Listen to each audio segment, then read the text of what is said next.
Thief by Reven. I'm gonna read. There are a lot of these. I'm not gonna read all these. I will read them from time to time. For shits and giggles, I will read this one. There's a little bit too much reading in Skyrim to realistically read all in Skyrim. Excuse me. If the reader has not yet had the pleasure of reading the first volume of these series on life of Eslav Errol Beggar, he should close this book immediately. For I shan't recap. I will tell you this much, gentle reader. When we last saw Estov, he was a boy, an orphan, a failed beggar, running through the wild winter woods of Skyrim. Away from his home of Erlagard, he continued running, stopping here and there for many more years until he was a young man. Estov discovered that among the ways of getting food, asking for it was the most troublesome. Far easier was finding it in the wilderness, or taking it from unguarded market stalls. The only thing worse than begging to get food was begging for the opportunity for work to work for the money to buy it. That seemed needlessly complicated.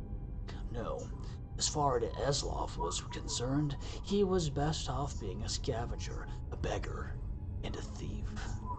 He committed his first act of thievery shortly after leaving Aragorn, along the southern words of Tamberger, and the rugged land near Mount Jensen, just east of the village of Herwald.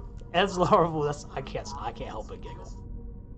Eslov was starving, having not eaten anything but a rather scrawny rat squirrel in 4 days, and he smelled meat cooking and then found the smoke. A band of minstrel bards was making camp. He watched them from the bushes as they cooked, and joked, and flirted, and sang. He could have asked them for some food, but so many others had refused him before. Instead, he rushed out, grabbed a piece of meat from the fire, and winced from the burns, scrambled up the nearest tree to devour it, while the bards stood under him and laughed. "What is your next move, thief?" giggled a fair, red-headed. I said bearded? That's hilarious. That is really fucking funny. That's fucking funny. Giggled a fair, red-headed woman who was covered with tattoos. "How do you intend to disappear without us catching and punishing you?" You got to do the storytellings.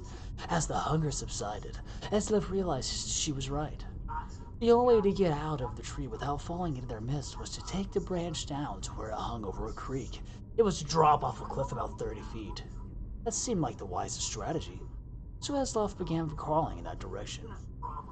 "You do know how to fall, boy," called out a young Khajiit, but a few years older than Eslov, thin but muscular, graceful in his slightest movements. "If you don't, you should just climb down here and take what's coming to you. It's idiotic to break your neck. We just give you some bruises and send you on your way." "Of course I know how to fall," Eslov called back, but he didn't. He just thought the trick of falling was to have nothing underneath you and let nature take its course. But 50 feet up, when you're looking down, it's enough to give anyone pause. "I'm sorry to doubt your abilities, Master Thief," said the Khajiit, grinning. "Obviously, you know how to fall. Feet first, with your body straight, but loose to avoid cracking like an egg. It seems you are destined to escape us." Eslov wisely followed the Khajiit's hints and leapt into the river, falling out without much grace, but without hurting himself. In the years that followed, he had to make several more drops from even greater heights, usually after a theft, sometimes without water beneath him, and he improved the basic technique. When he arrived in the western town of Jumpingetepic on the morning of his 21st birthday, it didn't take him long to find out who was the richest person, most deserving of burgled. An impregnable palace in a park near the center of town was owned by a mysterious young man. How the fuck you would say that word?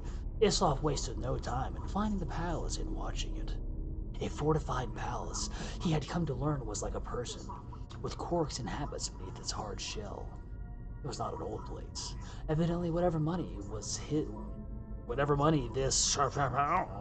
had come into was fairly recent. Excuse me.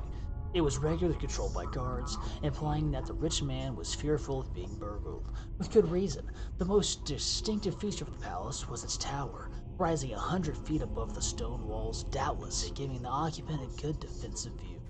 Eslov guessed that if Shabraho was as paranoid as he had guessed him to be, the tower would also provide a view of the palace storehouse. The rich man would want to keep an eye on his fortune.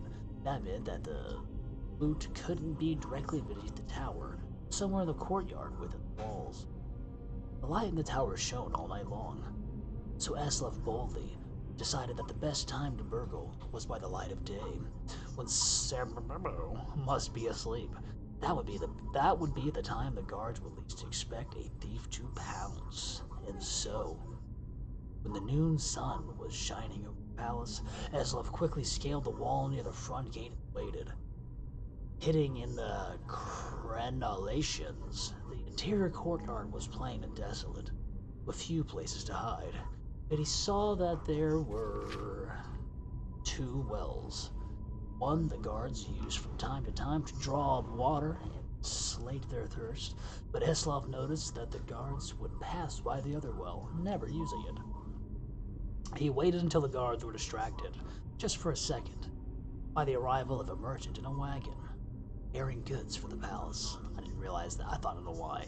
I perceived a fucking period, not a comma there. While they were searching his wagon, Eslov leapt, elegantly, feet first, from the wall into the well. It was not a particularly soft landing, for, as Eslov had guessed, the well was not so full of water, but gold. Still, he knew how to roll after a fall, and he didn't hurt himself.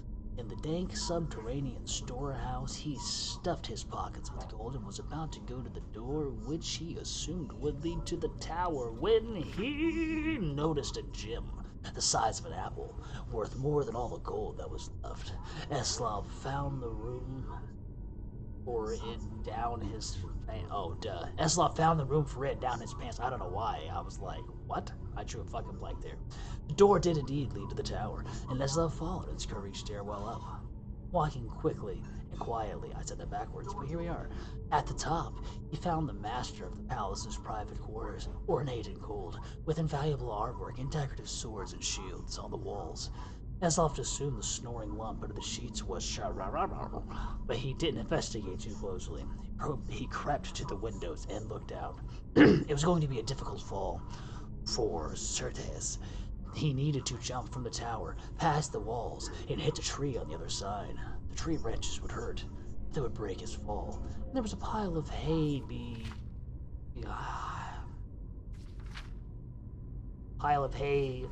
he had left under the tree to prevent further injury. Eslov was about to leap when the occupant of the room woke up with a start, yelling, "My gem!" Eslov